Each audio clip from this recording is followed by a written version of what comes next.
Allahu fala tajibu alal haidi, artinya maka tidak wajib, artinya tidak wajib ini terkait dengan sholat alal haidi bagi orang yang lagi haid. Orang lagi haid nggak wajib sholat. Kalau dia murtad saat-saat haidnya tidak dihitung untuk dikodok, itu begitu. Jadi kalau orang murtad itu bapak saudara, itu memang ada satu kewajiban, dia wajib sholat. Tapi selama dia murtad sholatnya nggak sah, tapi hukumnya wajib, begitu ya. Hukumnya wajib dia sholat selama dia murtad. Tapi kalau dia sholat tidak sah, karena dia bukan orang muslim. Nanti kalau dia taubat, dia masuk Islam kembali, maka selama di murtad itu sholatnya berapa hari, berapa minggu, berapa bulan, berapa tahun selama murtadnya wajib dikodoin. Itu begitu. Kecuali bagi orang perempuan yang lagi haid, di masa-masa haidnya itu tidak dihitung. Karena jangankan waktu murtad, waktu dia muslimah saja itu ketika lagi haid tidak wajib sholat. Nah, itu yang dimaksud. Ya, jadi perempuan-perempuan yang lagi haid, begitu juga perempuan-perempuan lagi nifas saat-saat lagi murtad itu tidak hitung, nanti diwajibkan kodoknya. Di luar itu dah tuh. Tapi kalau orang laki ya itu wajib terus selama di murtad wajib. Ada orang laki misalnya ya dia agamanya Islam, tiba-tiba entah kenapa terpengaruh oleh apa kemudian dia masuk ya agama lain, murtad lah namanya. Nah setelah dia masuk agama lain dia murtad selama 5 tahun misalnya. Nah 5 tahun disadar lagi, dikasih taufik dan hidayah sama Allah, masuk Islam kembali, membaca 2 kalimat syahadat kembali, maka selama 5 tahun wajib dikodoin sholatnya. Ya kalau dia meninggal tapi udah membaca 2 kalimat syahadat, selama dia udah tobat, itu kita serahkan kepada Allah Subhanahu wa taala. Kita husnuzon, mudah-mudahan insyaallah Allah Maha Pengampun lagi Maha Penyayang. Cuma hukum zahir di dunia dia wajib kodoin sholatnya. Contohnya begini dah. Ya, sehubungan ada pertanyaan tadi. Ada saudara kita misalnya, ya dia masuk agama lain, murtad namanya. Selama 1 tahun. Nah setelah itu disadar kembali. Akhirnya dia kembali masuk Islam, membaca 2 kalimat syahadat. Baru 1 hari membaca 2 kalimat syahadat. Kemudian belum sempat mengkodok sholatnya selama 1 tahun. Udah keburu meninggal. Nah itu bagaimana? Maka hukum zohirnya kita wajib urusin seperti orang Islam. Karena dia ada orang Islam lagi. Nyolatin ya. Harus dikuburkan di kuburan orang Islam. Nah terkait masalah dosa dia itu urusan dia dengan Allah. Tapi kita sebagai manusia lihat yang zahirnya. Ya mudah-mudahan kita husnuzon.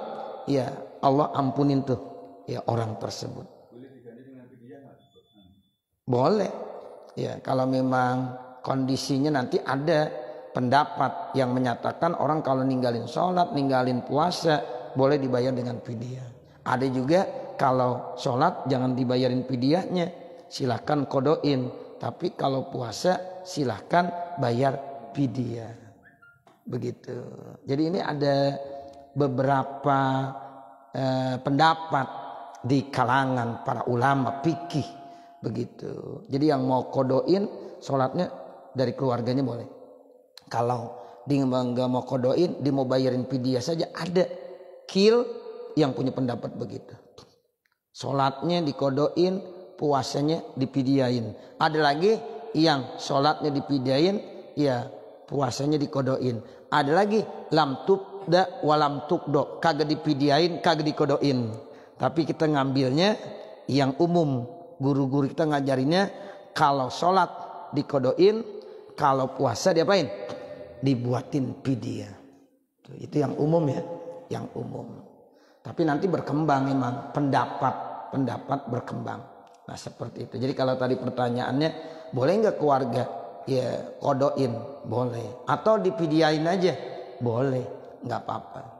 Nah mudah-mudahan dengan sebab apa yang kita lakukan, dia akan mendapatkan ampunan dari Allah Subhanahu wa ta'ala. Syaratnya dia kembali membaca 2 kalimat syahadat. Tapi kalau dia murtad, sampai murtad dia nggak kembali masuk Islam, mati, ya udah nggak boleh diurus secara ya Islam, karena memang udah beda agama. Begitu Bapak Saudara, nggak boleh kita sholatin. Ya kenapa? Karena dia udah beda agamanya. Tapi kalau dia udah masuk Islam kembali, walaupun baru 1 hari, dia belum sempat mengkodok, dia belum sempat membayar sholat dan puasanya selama di murtad, itu ya kita kembalikan kepada Allah. Kita lihat secara zohir dia udah muslim, saudara kita, wajib kita sholatin. Begitu ya. Wal mu'tamadu, kaul yang mu'tamad, annahu yukrahu qada'uha. Itu bahkan dimakruhkan mengkodoknya orang perempuan lagi haid, tiba-tiba ya nanti selesai suci dikodoin sholatnya, hukumnya makruh. Bahkan ada yang bilang haram. Nah begitu, nggak usah, orang kagak ada perintah. Ya begitu, capek-capekin aja. Ya, ada yang bilang makruh, bahkan ada yang bilang apa? Ada yang bilang haram. Nah kalau yang bilang makruh, watan akidu naflan, itu sholat kodonya hukumnya jadi sholat sunnah. Ya, itu sholat kodoknya hukumnya menjadi apa? Sholat sunnah. Wa qad marra dzalika, dan sungguh telah lewat keterangan itu semuanya. Qauluhu wa syaraitu sihhatiha. Bermula perkataan pengarang kitab, bermula syarat-syarat sahnya daripada sholat. Jadi sekarang kita udah masuk wa syaraitu sihhatiha ay sholat sama niatun.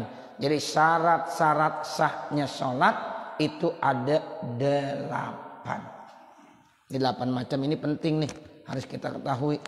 Kalau kita udah tahu nih 8 persyaratan, maka sahlah hukum sholat tersebut menurut ilmu fikihnya. Jadi secara zahir dalam ilmu fikih, sholat itu dikategorikan sah. Kenapa? Karena udah memenuhi persyaratannya. Ini kata-kata syara'id jam'u syaritoh, di mana khoslah. Jadi ada 8 ya persyaratan. Khoslah masyrutoh. Ya, jadi syaritoh jamaknya syara'id. Maknanya apa? Khoslatin masyrutatin, sesuatu yang disyaratkan. Wazihi syurutul adai, ini merupakan syarat-syarat pelaksanaannya. Li'anna syurutu ala qismaini, karena syarat-syarat itu terbagi menjadi 2 bagian. Al-awwalu syurutu wujubin, yang pertama syarat wajib, wahia ma dzakaraha, yaitu yang sudah disebutkannya. Biqaulihi fasyurutu wujubiha, maka syarat-syarat wajibnya sholat. Jadi syarat ini ada 2, ada syarat wajib, ada syarat sah sholat. Kalau yang syarat wajib udah kemarin, baligh, ya seperti itu kan ya. Ya kemudian ya dia termasuk orang Islam, ya dan macam-macam lagi. Nah sekarang syarat sahnya, ya, ini syarat sahnya sholat. Sehingga di sini dikatakan ada syarat wajib, ada syarat sahnya sholat. Fasyurutu wujubiha, maka itu merupakan syarat-syarat wajibnya. Wasani syurutu adain, yang kedua syarat pelaksanaan. Wahia syurutu sihatil mubasyarati, yaitu syarat-syarat yang sayang mubasyarah, yang langsung. Wahia madzakaruhuna, dan itulah yang akan disebutkan di sini. Jadi ketika pengarang kitab menyebutkan ya saat ini, itu yang dimaksud adalah syarat-syarat sahnya sholat. Kalau pada beberapa waktu yang lalu kita baca itu syarat-syarat ya wajib sholat. Qauluhu wa huwal ladzi yufhamu. Nah ini yang pertama dari 8 ini, awalhu at-tamyiz. Tamyiz itu artinya dia bisa membedakan. Wa huwal ladzi yafhamu bihil khitab. Dia udah memahami khitab. Ya, jadi khitab dari Allah, perintah dari Allah dipaham tuh. Nah itu tamyiz, itu syarat sahnya. Kalau ada orang kagak tamyiz, ya susah, nggak bisa memahami dari apa yang dihitab oleh Allah Subhanahu wa taala. Jadi tamyiz ini maksudnya wa huwallazi yafhamu bihil khitaba wa yaruddu bihil jawab, dan dia bisa menjawab. Nah itu namanya nyambung. Ya, jadi otomatis orang ini tamyiz. Tamyiz itu artinya bisa memahami dari khitab perintah dan dia bisa ya menjawab. Fala tasihu sholatu ghairil mumayyiz, maka tidak sah salat yang tidak mumayyiz. Tuh, makanya kita nih semuanya termasuk orang yang udah tamyiz karena kita udah paham ya khitab dari Allah Subhanahu wa taala. Apa khitab Allah? Aqimus shalah, dirikanlah sholat. Itu kita paham. Kemudian udah masuk waktu, terdengar suara azan, ya Allahu Akbar, Allahu Akbar. Tuh begitu. Kita dengar, kita bisa lihat, kita bisa paham. Itu namanya tamyiz.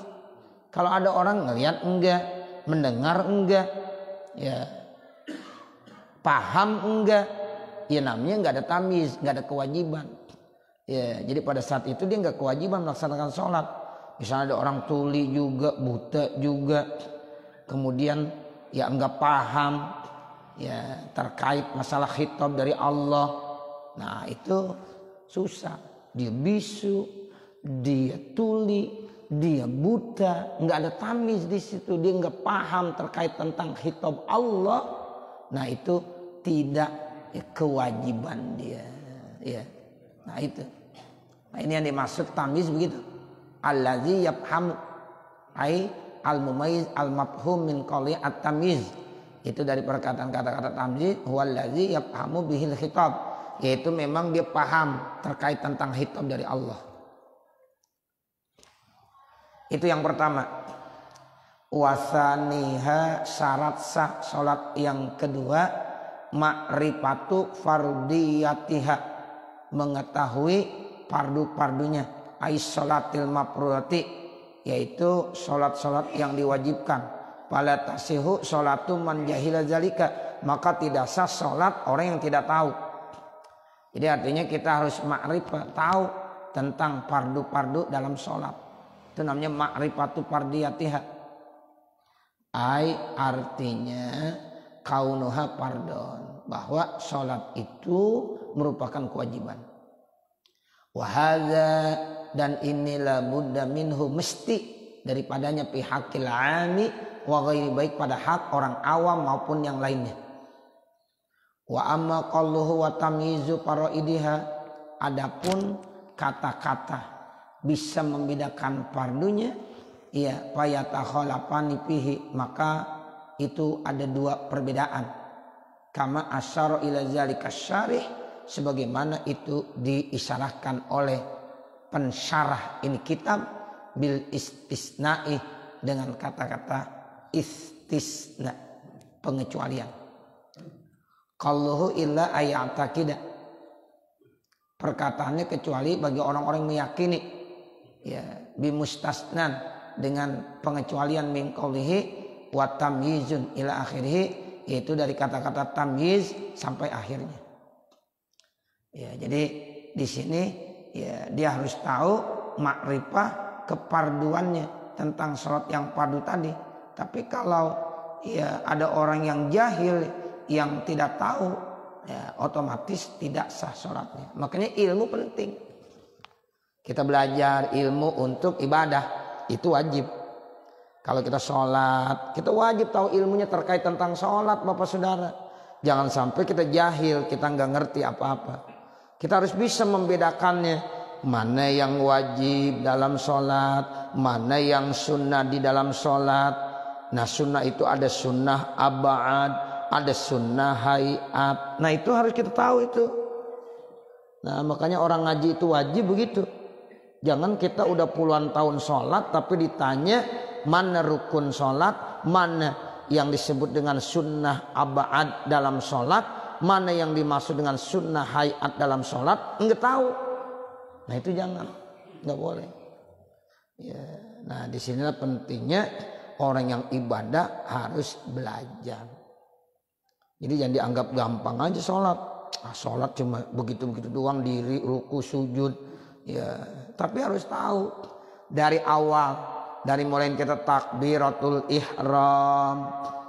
Ya, kemudian nanti kita baca doa iftitah, baca Fatihah, baca surah. Itu harus kita tahu. Oh, kalau kita baca takbiratul ihram hukumnya itu fardu wajib. Kalau ada orang sholat nggak pakai takbiratul ihram berarti kagak sah. Mengucapkannya juga harus bener. Jangan Allahu Akbar, nggak boleh. Ada lagi Allahu Akbar, nggak boleh. Tuh. Kan ada kadang-kadang orang begitu. Allahu Akbar. Nggak boleh Bapak Saudara. Ya, jadi harus benar. Allahu Akbar. Nah itu namanya kita tahu tentang ilmu sholat. Emang kelihatannya gampang, tapi kalau kita kagak belajar repot juga orang sholat. Iya. Baca doa iftitah, oh ini sunnah. Kalau orang kagak baca doa iftitah boleh. Kalau dibaca lebih bagus. Tapi bacanya benar. Jangan innas sholati tuh wa nusuki. Betul salah tuh innas sholati. Salah. Iya. Jangan innas sholati, tapi bacanya apa? Inna sholati wa nusuki wa mahyaya wa mamati lillahi rabbil alamin.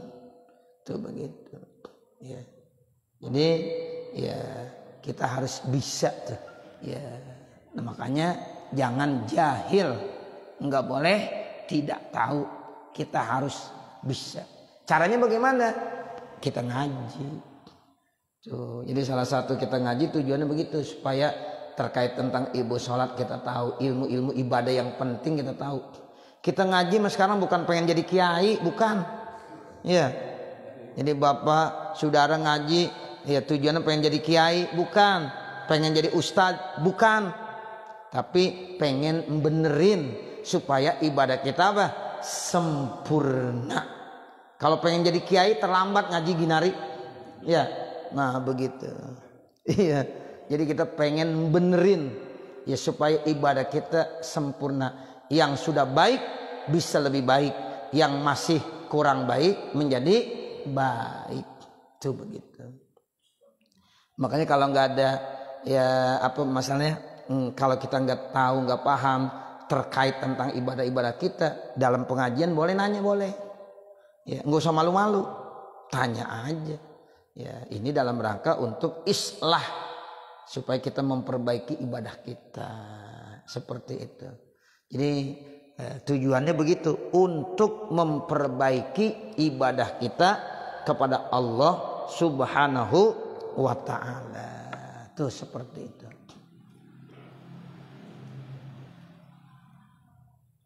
Kemudian dijelaskan kembali di sini ya, qauluhu anna jami'a af'aliha fardun.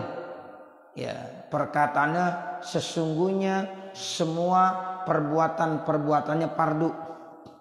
Kalau ada yang bilang semua perbuatan di dalam sholat fardu, bagaimana?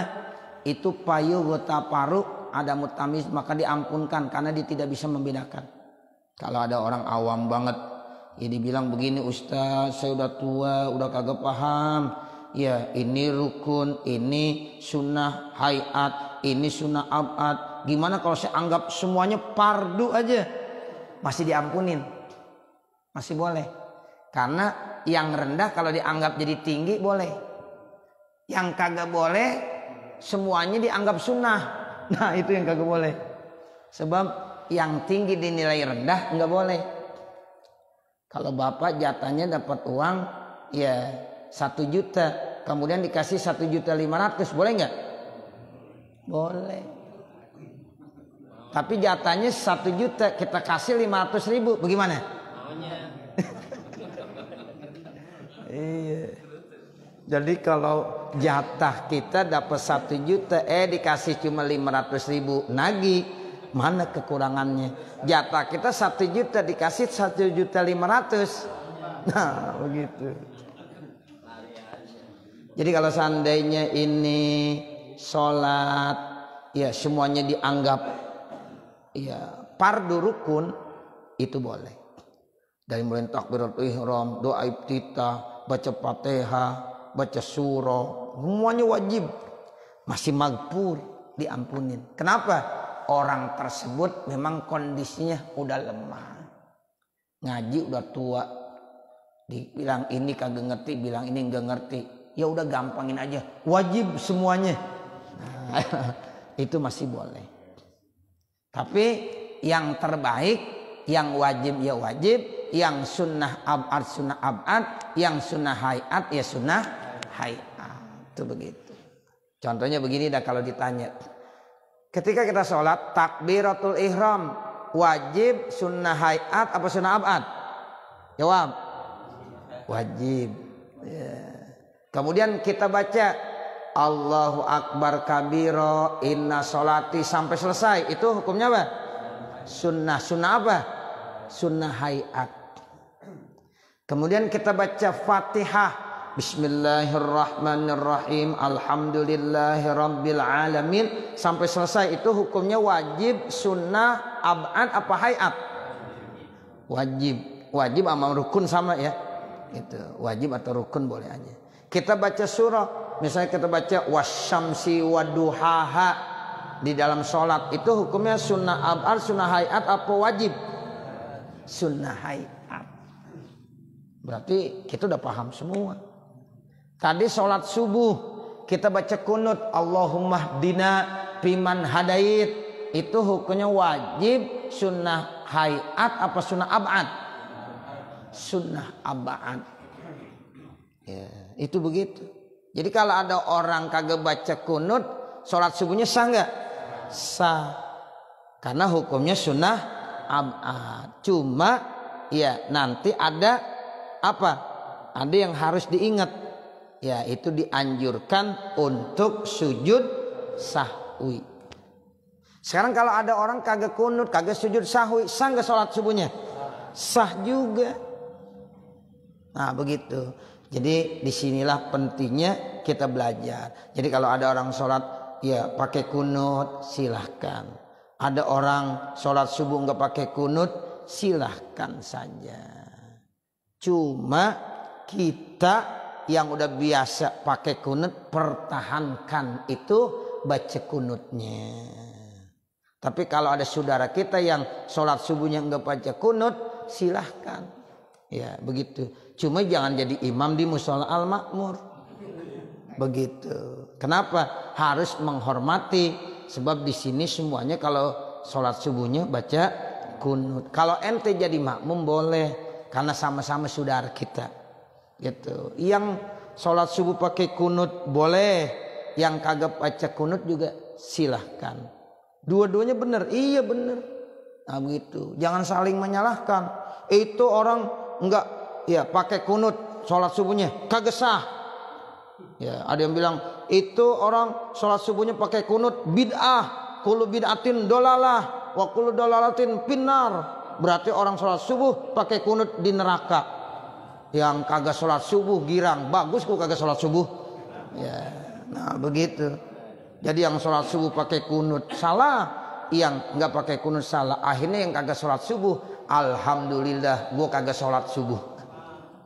Nah, begitu. Jadi kita nggak boleh begitu. Kita saling menghormati. Yang pakai kunut itu ada dasarnya. Yang kagak pakai kunut ada dasarnya. Yang salah yang kagak sholat subuh. Tuh begitu. Cuma saya ngingetin karena kita termasuk adalah orang-orang yang memang mengamalkan sholat subuhnya pakai kunut sampai mati kita harus amalin. Pertahankan. Begitu enggak? Iya, pertahankan. Kita punya mushola, kita punya masjid yang memang cirinya pakai kunut. ya terus kita pertahankan. Tuh begitu ya. Jadi jangan sampai ada orang-orang yang beda alirannya ya berani-berani ya masuk kemudian jadi imam. Kalau jadi makmum boleh ya, boleh. Tapi kalau jadi imam nggak boleh, karena ente harus tahu ini orang pakai kunut, ente nggak pakai kunut jadi fitnah entar. Betul nggak? Iya, jadi fitnah. Kita biasa baca bismillah, alhamdulillahirabbil alamin, bacanya bismillah karena itu ayat. Imam Syafi'i, bismillahirrahmanirrahim, alhamdulillahirabbil alamin. Tiba-tiba ada imam di mushola Al-Ma'mur, ya, habis Allahu Akbar, alhamdulillahirabbil alamin. Gimana kira-kira? Jadi fitnah entar. Gitu. Jangan. Nah, begitu. Ya, jadi inilah yang namanya saling menghormati, menghargai, begitu Bapak Saudara. Ya, jadi kita harus pertahankan segala amalan-amalan kita yang memang modelnya seperti itu. Ya, kayak kunut, kalau baca Fatihah baca bismillahirrahmanirrahim. Nah, itu harus kita pertahankan terus sampai ke anak-anak kita nanti. Ya, kita tanamkan tuh ajaran-ajaran seperti itu kepada anak-anak kita, cucu-cucu kita, sehingga terus ya ini namanya ya kita harus mendawamkan segala thariqah yang sudah diajarkan oleh orang-orang tua kita. Jadi kita kembali tuh. Jadi kalau ada orang awam ya karena dia nggak paham, udah dah anggap aja semuanya fardu, itu masih maghfur, artinya diapain? Diampunkan. Jadi payughta paru ya maka itu diampunkan. Karena dia tidak termasuk tamyiz. Walau kana aliman alal aujahi, sekalipun adalah dia orang yang ngerti menurut kaul yang muktamad.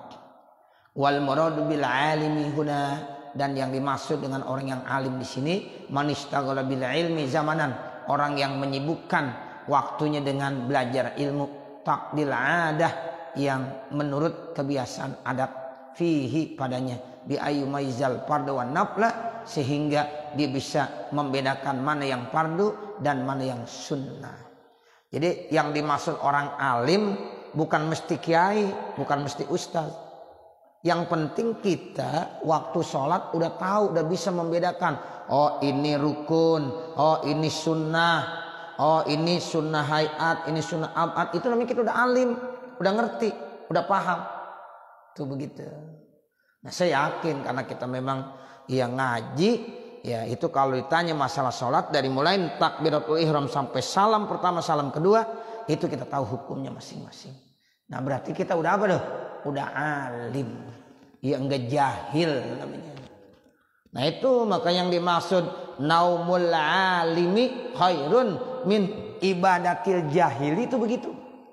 Tidurnya orang yang alim nilainya lebih bagus kebanding daripada ibadahnya orang yang jahil, yang bodoh. Orang alim tidur itu nilainya lebih bagus kebanding daripada orang jahil ibadah. Nah orang yang jahil maksudnya tadi tuh kagak ngerti. Ya ini fardu apa ini sunnah, hayat apa amad. Ya nggak ngerti apa-apa, cuma di sholat cuma ikut-ikutan saja. Itu jahil namanya. Kebanding tidurnya orang alim masih lebih mulia tidurnya orang alim. Nah makanya hadir di majelis ilmu itu penting begitu. Sampai ya nilainya lebih bagus daripada sholat 1000 rakaat. Nah, begitu Bapak Saudara. Jadi itu yang dimaksud dengan orang yang alim, orang yang menyibukkan waktu-waktunya untuk belajar ilmu sehingga akhirnya dia sudah bisa ya membedakan mana yang namanya fardu, mana yang namanya sunnah. Bahkan dalam sunnah itu dia bisa tahu juga ini sunnah hayat, ini sunnah abad. Intah. Qauluhu bermula perkataannya au ya'taqidul 'ami, atau punya keyakinan orang yang awam. Wa huwa huna malimastagil bil ilmi. Orang yang awam itu orang yang tidak pernah menyibukkan dirinya dengan ilmu zamanan, waktu-waktunya. Takdil adah, yang menurut kebiasaan adat.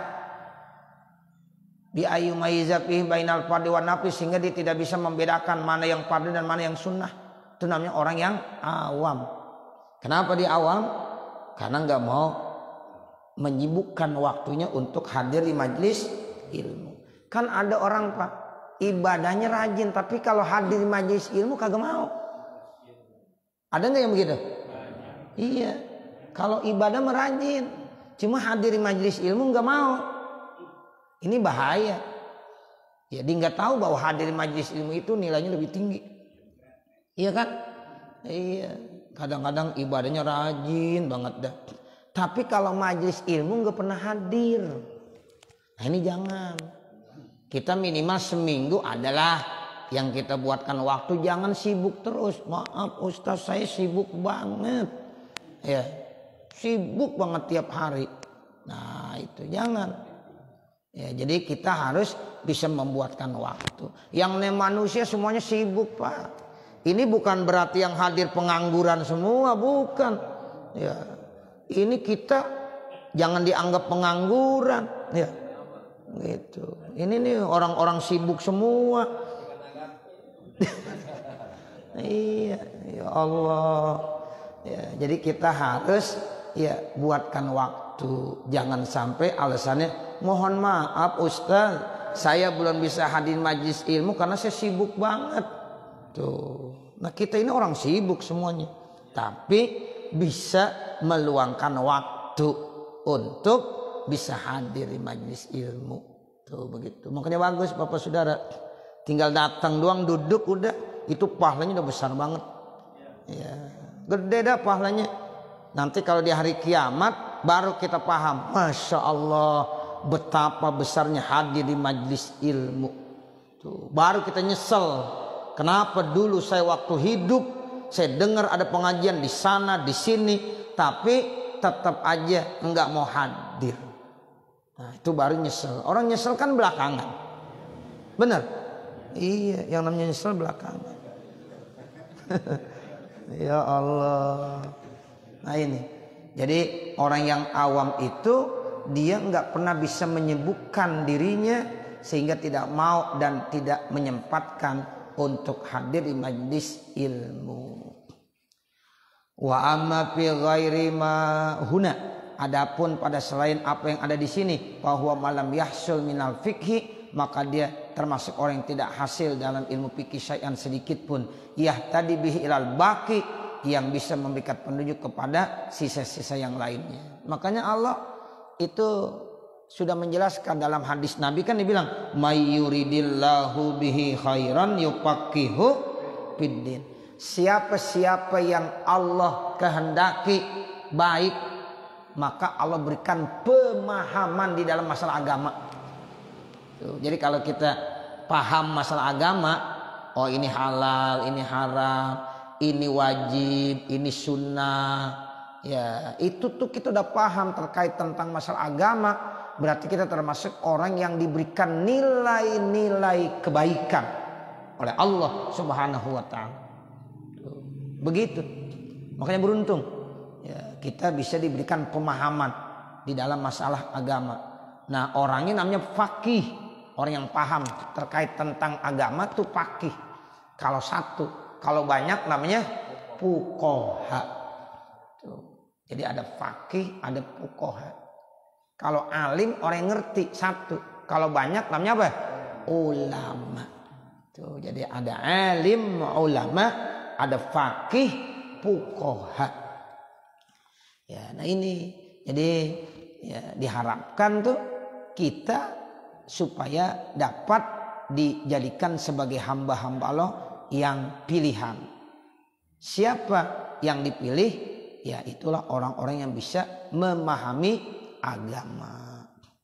Intaha haksin. Nah nanti baru qauluhu alla yaksidan nafla bipardin dan seterusnya. Mudah-mudahan apa yang kita baca pada kesempatan pagi hari ini ada manfaatnya, khususnya untuk pribadi saya dan mudah-mudahan juga untuk para hadirin jamaah sekalian. Akhirnya manakala di sana sini terdapat kesalahan dan kekurangan, saya mohon dibukakan pintu maaf yang sebesar-besarnya. Wa mal kamal illa lillah. Tidak ada yang sempurna kecuali hanya Allah Subhanahu wa ta'ala. Wa sallallahu ala sayyidina Muhammadin wa ala alihi wa sahbihi wa sallam. Walhamdulillahi rabbil alamin. Al-Fatihah. A'udzu billahi minasyaitonir rajim. Bismillahirrahmanirrahim. Alhamdulillahi rabbil alamin. Ar-Rahmanir Rahim. Maliki yaumiddin. Iyyaka na'budu wa iyyaka nasta'in. Ihdinas siratal mustaqim. Siratal ladzina an'amta 'alaihim ghairil maghdubi 'alaihim waladdallin. Rabbighfirli wa liwalidayya. Amin. Bismillahirrahmanirrahim. Alhamdulillahirabbil alamin. Hamdan yuwaffi ni'amahu wa yukafi mazidah. Ya Rabbana lakal hamdu wa lakas syukru kama yanbaghi li jalali wajhikal karim wa li 'azimi sultanik. Allahumma shalli ala sayyidina Muhammad wa ala ali sayyidina Muhammad. Allahumma shalli ala sayyidina Muhammad wa ala ali sayyidina Muhammad. Allahumma shalli wa sallim ala sayyidina Muhammad wa ala ali sayyidina Muhammad. Assalatu wassalamu alaika ya Rasulullah. Assalatu wassalamu alaika ya Habiballah. Assalatu wassalamu alaika ya Safwatallah. Allahumma shrah lana sudurana wa yassir lana umurana warham amwatana washfi mardana waqdi hawaijana wahtim bisolihati a'malana birahmatika ya arhamar rahimin. Rabbana atina fid dunya hasanah wa fil akhirati hasanah wa qina adzabannar. Wa sallallahu ala sayyidina Muhammadin wa ala alihi wa sahbihi wa sallam. Walhamdulillahi rabbil alamin. Wassalamualaikum warahmatullahi wabarakatuh.